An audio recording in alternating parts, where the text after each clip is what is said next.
C'est une contradiction que beaucoup de gens connaissent, hein. D'un côté, on veut ardemment la réussite financière et de l'autre, on agit d'une manière qui, on ne sait pas trop pourquoi, l'empêche. C'est hyper frustrant, déroutant et ça ressemble souvent à de la simple malchance. Mais et si cette malchance n'en était pas vraiment une? Et si c'était plutôt un programme interne, un script invisible qui tourne sans même qu'on s'en rende compte? Voilà la grande question au cœur de notre analyse aujourd'hui. Pourquoi une personne saboterait-elle activement ce qu'elle dit vouloir plus que tout? La réponse, elle se cache dans un conflit silencieux. Un conflit qui se joue bien en dessous de la surface de nos décisions de tous les jours. En gros, ce conflit, il se joue sur deux plans. D'un côté, il y a le conscient, notre côté logique, celui qui fait des budgets, qui postule à des jobs, qui veut mettre de l'argent de côté. Et de l'autre, il y a notre inconscient, qui, lui, fonctionne avec un script caché et qui va souvent à l'encontre de nos objectifs. C'est pile dans cet écart que nos plus grands efforts, ils tombent à l'eau. Bon, concrètement, comment est-ce que ça se manifeste, ce conflit interne? Ce ne sont pas des concepts abstraits, non, ce sont des comportements très très concrets. On va regarder ensemble quelques-uns des symptômes les plus courants. Premier signe, un grand classique.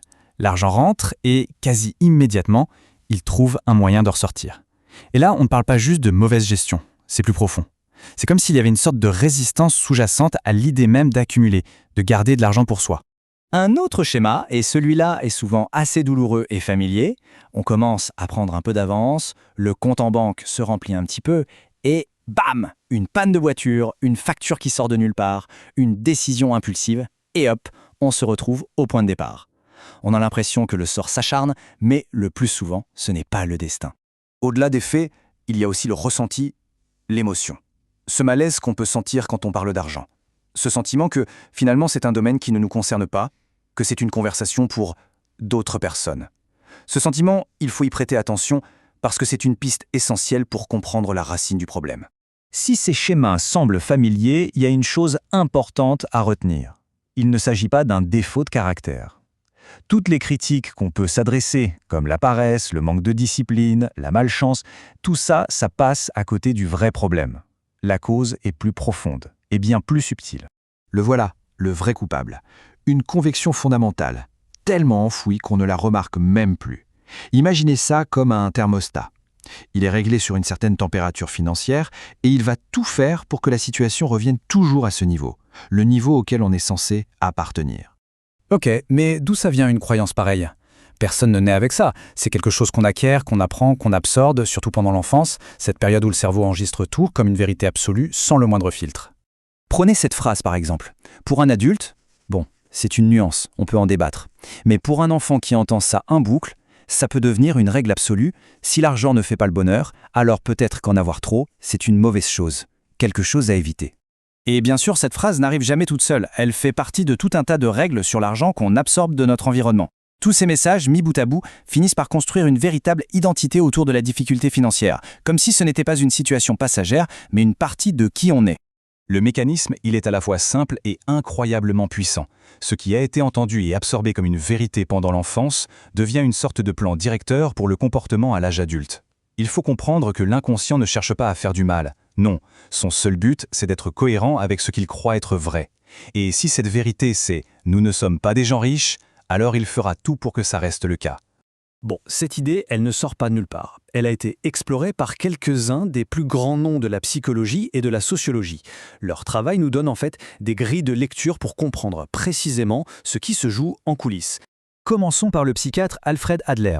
Il nous apporte une première pièce vraiment essentielle du puzzle. Ce que dit Adler, c'est que ce complexe, ce n'est pas la réalité objective de notre valeur. Non, c'est une histoire qu'on a fini par intégrer. Et cette histoire, elle exige des actions qui la confirment. Dépenser de manière compulsive, par exemple, ça devient une façon de se prouver qu'on ne mérite pas de garder cet argent. Mais attention, la psychologie seule ne suffit pas à tout expliquer. C'est là qu'intervient le sociologue Pierre Bourdieu, qui nous montre à quel point notre milieu social façonne nos actions, même les plus inconscientes. L'habitus, imaginez ça comme une sorte de langue culturelle qu'on apprend sans même s'en rendre compte, juste en grandissant. Ça dicte notre façon de voir l'argent, de le dépenser, d'en parler. Et c'est ça la clé chez Bourdieu. On ne peut pas changer un cadre si on ne sait même pas qu'il existe. Et pour aller encore plus loin, encore plus en profondeur, on va se tourner vers Carl Jung. Il nous donne un outil très puissant pour explorer des parties de nous qu'on préfère ignorer, son concept de l'ombre. Dans l'ombre, on retrouve tout ce qu'on juge en acceptable en nous. Et très souvent, ce sentiment de ne pas mériter l'aisance financière, il habite là. Ce sentiment n'est jamais verbalisé, mais il agit en coulisses, tirant les ficelles de notre auto-sabotage. Alors la question à 1 million, comment on résout ce mystère? Si le problème est inconscient, comment est-ce qu'on peut le combattre? Et la réponse, elle est à la fois toute simple et très profonde. La solution ne commence pas par l'action, mais par la conscience. Ce qui est fascinant, c'est que leurs messages, même s'ils viennent de domaines complètement différents, ils convergent tous vers la même idée. Pour Adler, il faut comprendre que le complexe est une histoire, pas la vérité. Pour Bourdieu, il faut voir le cadre pour pouvoir en sortir. Et pour Jung, il faut mettre de la lumière sur son ombre, parce que ce qui est invisible nous gouverne. Le fil rouge est super clair. La conscience, c'est ça la clé. Et ça veut dire quoi concrètement? Ça veut dire que la toute première étape, ce n'est pas de faire un nouveau budget ou un plan d'investissement. Non. C'est juste de regarder en face la possibilité qu'une telle croyance existe en nous, de la nommer, de la reconnaître, sans se juger. Juste cet acte d'observation, c'est bien plus puissant qu'on l'imagine. Il faut garder ça en tête. Une croyance cachée, elle tire toute sa force du fait qu'elle est invisible. À partir du moment où on la met en pleine lumière, où on la regarde en face, elle commence à perdre son pouvoir. Elle n'a peut-être pas disparu, mais son emprise est moins forte. Et c'est précisément dans cet espace qu'on vient de regagner qu'un nouveau choix, et donc une nouvelle réalité financière, peuvent enfin commencer à exister. Voilà, on arrive à la fin de cette vidéo sur la croyance que tu ne mérites pas l'aisance financière. Est-ce que tu t'es reconnu? Dis-moi en commentaire. Quelle phrase on t'a dite sur l'argent quand tu étais enfant? Juste une phrase. La première qui te vient. Si cette vidéo t'a touché, partage-la avec quelqu'un qui en a besoin. Abonne-toi. La prochaine vidéo va encore plus loin. À tout de suite.